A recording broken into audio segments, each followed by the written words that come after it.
Welcome to Any and Everything. You gotta start over. Welcome to Any and Everything. So, this is a channel where we talk about any and everything. So there's no limits, there is no setbacks, there is no delays. Whatever you have a question to ask, we will answer it to our best of ability. I'm Z.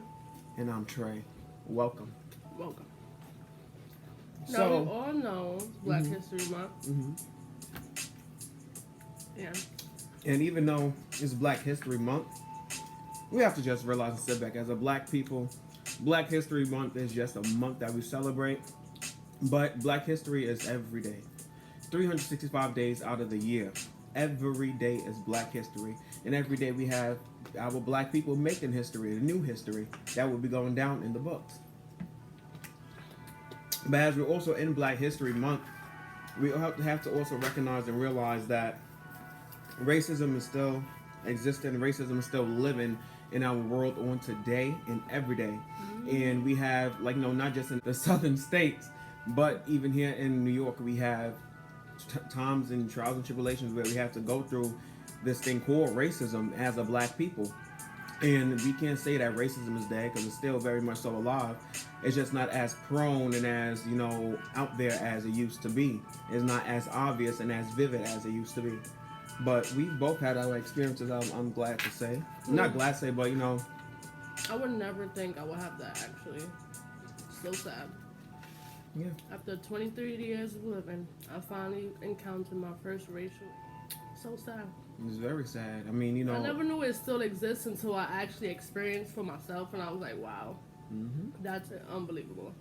Yeah, and I mean, we as a black people, we went through slavery for 246, almost 250 years, and then right after that, after being abolished in 1860, then we have the whole, segregation going on, and that lasted very well over 73 years, I believe. And that just ended in around the 1950s, going to the 1960s. So, that's about 40, 50, maybe 60 years ago.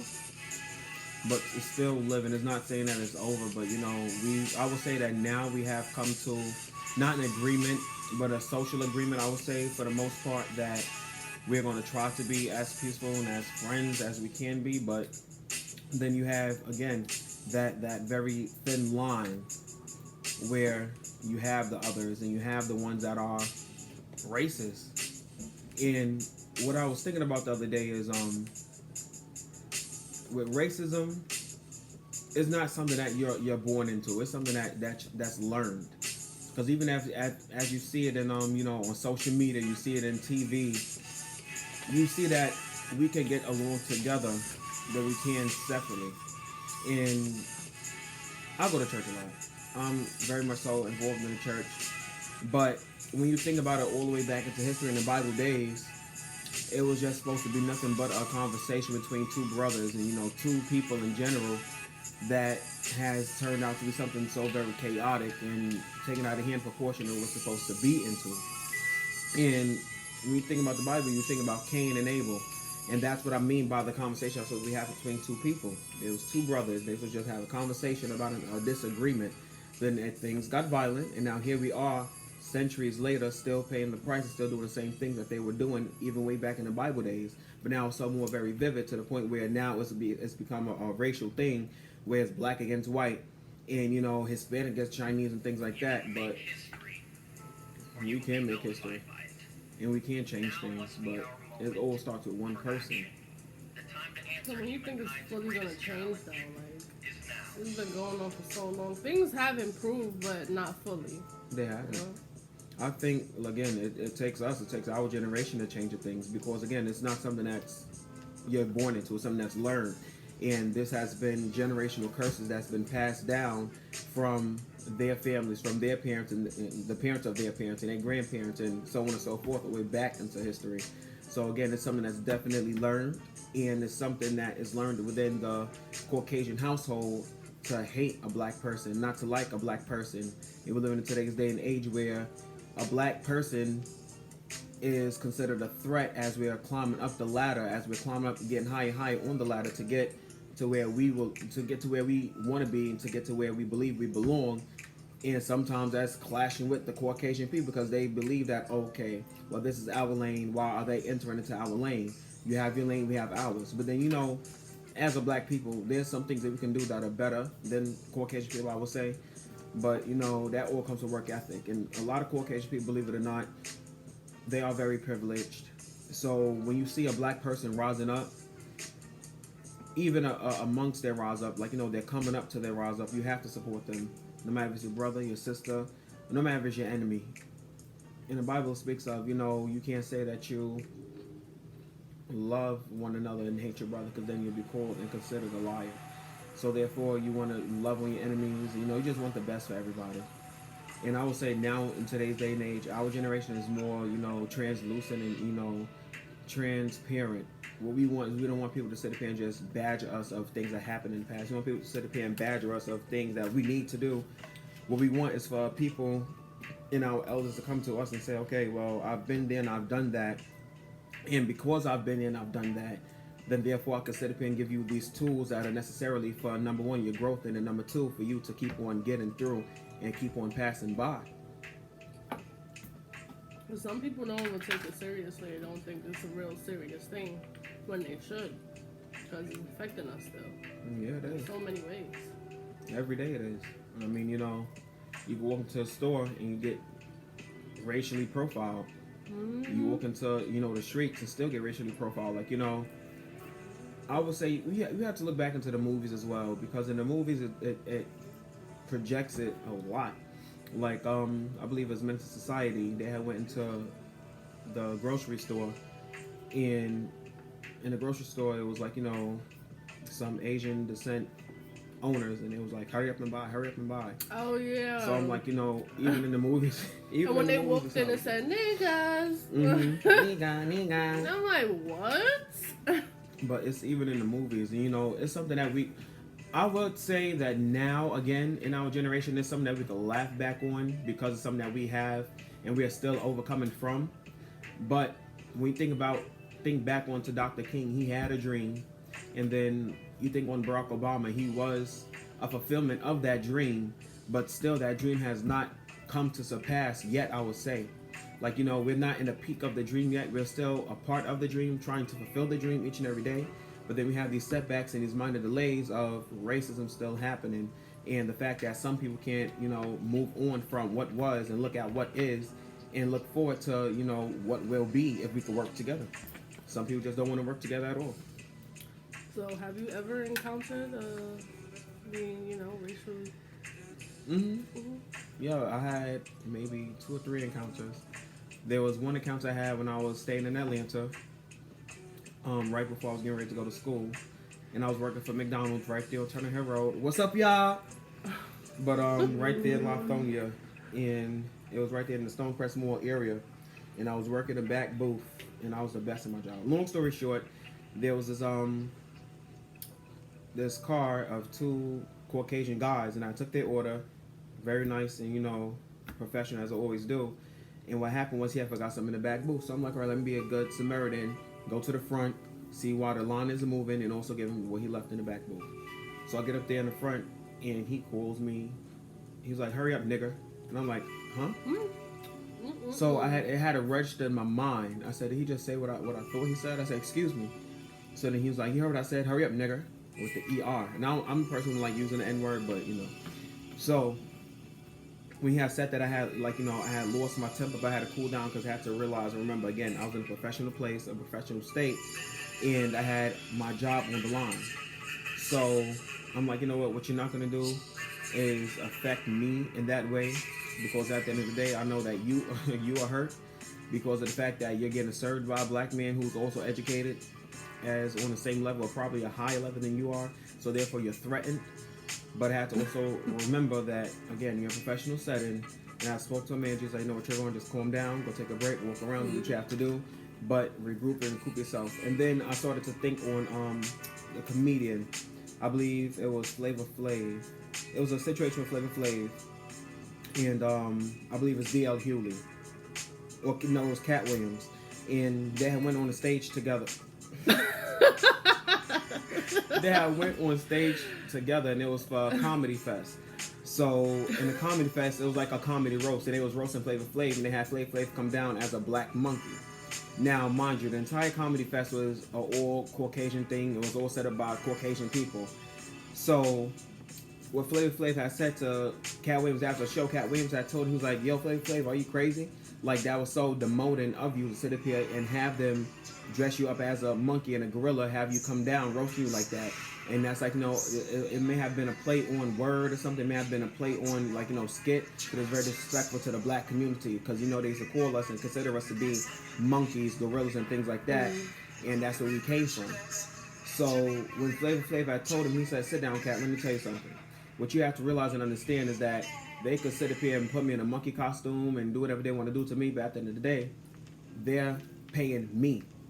I'm not paying them to look like a monkey. I'm not paying them to look like an ass. They're paying me to be this monkey. They're paying me to be the best monkey I can be. And guess what? I'm going to sit up here and be this best monkey I can be, sit up here and dance, do whatever I have to do.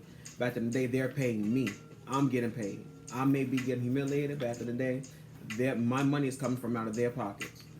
So that's how to also remember and understand. At the end of the day, you paying me. So you can sit up here and call me the N-word. I'm not going to say I'm not going to get offended by it because that is a word that I do not like at all. But at the end of the day, I have to remember then at that moment in time, I got your money. Now what? But that was my first. And then my second would be, came back home in New York. And I'm working for Amazon in the delivery truck. And I'm on my way back to the base. So I'm driving, minding my own business, cruising down the evening breeze to clear my mind, take the time. And this Caucasian guy had pulled up on the side of me. So then I'm listening to music, and he's honking his horn. So I'm like, why is he honking his horn? So then I roll the window and say, yes, good afternoon, how are you? He says, you need to slow down, nigger. I say, excuse me? He said, you need to slow down, nigger. So I said, oh. Okay. So I had to set up here, regroup again. I'm like, all right, why am I always getting tried when I'm on the clock? I'm always on the clock. I'm getting tried by these people. He was like, I will have your effing job. I said, you and I have my job. So he was like, well, you need to make sure you watch where you're going and things like that. And I will have your job. You was on the prime truck then? Yeah. Yep, I was in the prime truck. He said, I will have your effing job, you black nigger. And I was like, It was this in Long Island or Queens? It was in Long Island. As soon as you get to Long Island from, as soon as you turn that corner to, it's like not a corner, but you turn it to merge into, from Jamaica to Jericho Turnpike. Okay. Right there on Jericho Turnpike. Yeah, that's that. There's a couple of few racial people in Long Island, apparently. And nobody would never know until something happens. Little do you know, a lot of us living right next door to a racist person. You don't even know it. We can say, oh, they're the best neighbor. Little do you know, they're the biggest hater. It's like, what's the point of saying all that? Like you having a bad day? Like, don't put your negative ass energy over here. Nobody want to hear that. Try me. Yeah. Try. Have you ever had an encounter? Oh yeah, I did. I was working, minding my business, going into a business. It was like a security place. Open the door. I'm saying hello, nobody's there. So I said, okay, let me just drop the package and mind my business. I hear somebody yelling from outside, close the effing door. Close the effing door right now. I'm like, what is going on? Is somebody having a fight? Because I didn't know he was yelling at me. It was some white guy. And I guess he worked there. So I get outside and I see he's still yelling at me. I'm like, I'm just delivering a package. Like, why are you yelling at me? He's like, close the effing door right now, you nigga. He's like, get out of here. I never want to see you again over here. It's going to be a problem. I said, all right, so do something. Do something about it. So I'm standing right by the door. He's walking towards me, and he closed the door behind me, and he shoved me out the way a little bit. So I'm just like, bruh, why are you trying me on the clock right now? Like, oh man, y'all lucky I was at work. I was like, you know what, it's fine. I'm gonna just report you, and then you can get arrested. So he going back and forth with me now. So I wanted to play this little game with him. I decided to go in my truck, and he went in his truck. And then I got back out and I opened the door again. So then he circled around the block and he saw the door was open. And then he closed it again. I said, all right, let me get out my van. And then I opened the door again, like try to get on his nerves type shit. So, and he's still saying his slick comments, like, I never want to see you over here and stuff like that. And he was with somebody on the passenger side. He wasn't even saying nothing. Like he didn't even care. And I reported him, and apparently he's gonna get arrested. It's in a process. Hold on. So I'm never delivering there ever again. Trust me. Y'all lucky I was keeping calm, cool, and collective and all that. But it's something about being on the clock. They're like trying us when you're on the clock. yeah, like come on now. I think because they believe, okay, well, this person is on the clock, then I'm about to sit up here and, challenge my authority or my supremacy. Yeah, but they lucky it's just words, like... Exactly. Because if you put your hands on me, forget about working. You put your hands on me. You know what our parents say? Sticks and stones and break your bones, and words will never hurt you. I know my mother, she will also sit up here and always say, anybody say anything to you, as soon as they put their hands on you, better put them up. I don't say that. Oh, man. But I mean, in both cases, you see that they were in the company of someone else. So now I'm like, if you think about it, if they're solely by themselves, they would not bother you. But when they're together with someone else sitting in the passenger seat, it's like they feel like as if they have to show off. Yeah, like they have some type of power. Like, I don't know, they get some thrill out of it or something. Right, like they adrenaline push up. The sister's like, forget this. My door want to stay open. But it's like when they're in the company of someone else, oh, let me be a show off. Let me show this person off that, like, I could challenge the authority of a average nigger. It's sad. It's very really sad. I mean, here we are 60 or maybe 60 years later, probably more or less than that. But here we are years and decades later, and racism is still existing. Racism is still very much so alive. Just as God is alive, racism is still alive. Like, You know what question I have to do? is, I have a picture of the guy and his license plate. So if y'all ever see him, I don't know if he's arrested now. If y'all ever see him, say something to him. It was in Long Island. if you see something, say something. I'm gonna show y'all a picture. Hold on.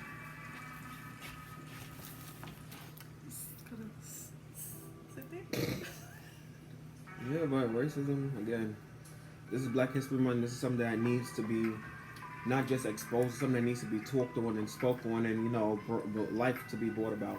Because at the end of the day, in our generation, like, again, we seek transparency. And it's not about what happened in the past. It's about how can we learn from the past? How can you teach us the ways from the past so that we may indeed move on from the past, get out of just the present, but work on building a brighter, better future where we can sit up here and work together and not separate. And what people fail to realize is that we are more alike than we are different. And we work better together than we do separately. Nobody realized that. Everybody always have some negative energy or like, I don't know. Negativity like, is... what's going on with them? I would say in this generation, negativity is at its best.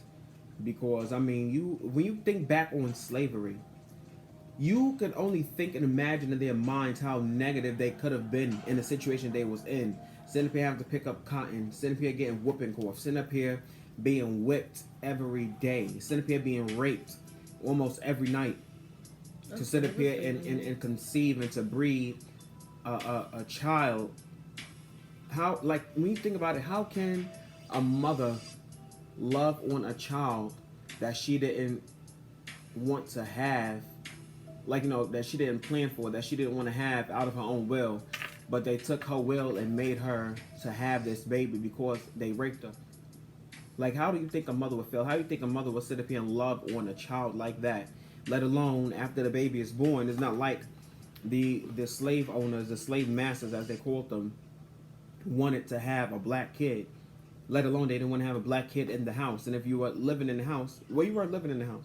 If you were in the house as a black kid, a black person in general, you were a slave, an indoor slave. And what they have to realize about slavery is you have indoor slaves and outdoor slaves. And the ones that were indoor slaves, I would say, were the light-skinned slaves because they never really got a chance to see the sun. And they had the slaves on the outside. But then again, you have to think about their mindset. What could they have been thinking? Like, how could they stay so positive in a time such as that they were in? How could they stay so positive and, sing those Negro spirituals and still be going through these things daily and daily and daily, getting tormented and getting tried and go through these trials and tribulations, being taken from their homes in Africa to be brought to colonized America? Like, that's the time you sit up here and say they were negative. They didn't have a negative mindset. But when you think about it, they didn't, because again, it all comes back to the church. I don't care if somebody's on here listening saying, oh, well, church is a white man's religion. At the end of the day, you can sit up here and say whatever you want to say. But when you get into the presence of God, it is something different. It is something else. Like, a white man can sit up here and say, oh, you have the presence of God over you. No, you have to feel the presence of God over you. You don't, the Holy Ghost doesn't come in onto you. The Holy Ghost doesn't, you don't catch the Holy Ghost like a bull. You catch the Holy Ghost because it falls on you. But again, to get back to the topic of nowadays is so negative, and you reflect back on what they went through in slavery and how they stayed so positive, they remained so positive by seeing these Negro spirituals, by having faith in God that they did not see, and having faith that at the end of the tunnel that they were in, at the end of their trials and tribulations that they were going through, that they was going to, indeed get out of the situation. They had faith in that. And because of that faith and because of their hard work and because of a great woman named Harriet Tubman and all the others that came after her, you had, and a lot of people don't know this. This is why I need to read your history books, but not just seeking history books, because some of these history books will be sit up here telling you lies. They don't tell you the entire truth. So therefore you have to sit up here and research this on your own for yourself. A lot of people don't know that Frederick Douglass and Harriet Tubman, they knew of each other. That's what people don't know. Because Frederick Douglass, he used to be a slave, and he learned how to read and write solely by himself because the slave master's wife was his tutor at the time. And when the slave master had found out that she was teaching him how to read and how to write, he whooped his wife, he whooped Frederick, and then Frederick took the teachings that he had learned thus that far, and he had expanded it on his own, and he became a renowned, writer and a renowned publisher, a renowned, he was writing newspapers. He was in the newspapers and doing these things after slavery. But in that, he had met Harriet Tubman as he was a freed man, I believe. And they would sit up here and have conversations, occasionally they would sit up here and run into each other. And the crazy part about it is they were both born on the same plantation. They didn't even know one another because they were separated. And it's nothing but God that got them together again, that allowed him to help her with this Underground Railroad. So then you have them together with the Underground Railroad, and you have the people that's come after them, like Abraham Lincoln, who abolished slavery in 1860. Then you have Dr. King, and you have Rosa Parks, you have Coretta Scott King, you have Jesse Jackson, and all the other ones who were a part of history and who have paved the way for us to live in the day that we live in today, and how we live in now. We could sit up here and not just coexist, but we could sit up here and, interact with one another. We can interact with the next race. But it's all about how can the next race interact with us if they're so racist, they're so closed-minded. And how can we be more positive as they were back in the slavery's days, back in those days where they had to have the utmost faith, back in the days where they had to sit up here and say, okay, well, guess what? I'm linked to God and I'm my own understandings. How did they overcome this? How did they go through it with just such a positive mind and so much faith and still get over it? But they did. So if what you I only would say, knew what's going on back what I would say is we need to get back to the old time ways. Yeah. And we need to get back to the old time ways with today's approach on things and today's upliving on things.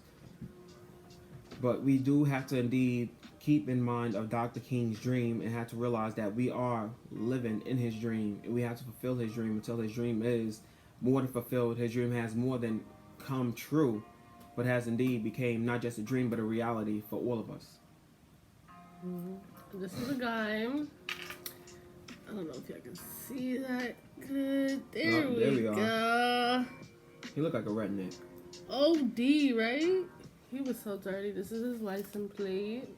It reads 92250, New York, license plate JV. 92250, J as in Jack, V as in Victor. That was probably his name, Jack. Long Island. I forgot what part that was. Ugly little thing. Yeah, but slavery does so much, really do exist. And, you know, it takes for someone, like, you know, for you, for example, it takes for you to go through it and someone to go through it to actually understand that it very much is still alive and it very much still do exist. I mean, you know, I've heard I feel things. like it's just never gonna end. I feel like it will once a particular race stops enforcing this into their children. That whatever they force into their children, because again, it's not something that you know you're born with. You're not born racist. It's something that is indeed learned. That's something that is indeed in your habitat. And you know, you've even had newscasters. There was one recently, I forgot her name, but she has said the N-word as clear as day. Oh yeah, and it was on Facebook. Mm-hmm. And people thought she said something else. And she was like, "I was trying to say between I was trying to go between NBA and something else." I'm like, how do you go from NBA to a whole full-blown NIGGER? Right. That means, again, you learned that somewhere, and you're more than comfortable saying that word. Mm-hmm. So therefore, when you on live TV, you're like, okay, I can sit up. No, you can't sit up here and say what you're saying. You can't sit up here and say the thought that's coming to your head. You better read that teleprompter and say what's on that teleprompter. So guys, let's come together. Why don't we just end this shit already? Because I'm tired of it. It's annoying. It's very unnecessary for no reason. But we just wanted to give y'all some details on the Black History Month. You know, it's a great month so far. Very great month. A very great Black History year. Like I said, Black History not just solely a month. And you have to realize Black History Month didn't start off as a month. You know, in history it started off as a day. Then went from Black History Day to Black History Week. Mm-hmm. And then went from Black History Week to Black History Month. But then again, next now they should do it all year round. I mean, you know, as Black people, we make history all year round. So that's what I'm saying. It's not Black History Month. It's Black History 365. Because we make history every day.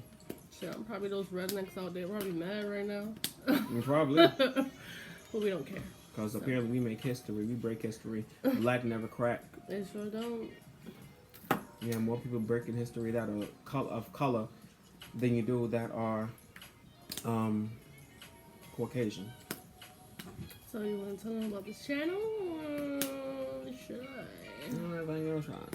Okay.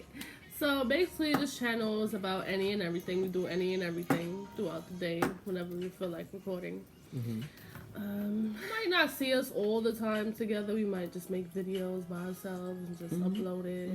See what we're doing throughout the day, what we do on our daily basis. So there's a lot to us, and I hope y'all stay tuned for more.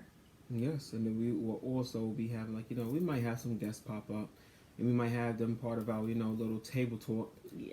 Like, comment, and subscribe. Bye, y'all. Deuces.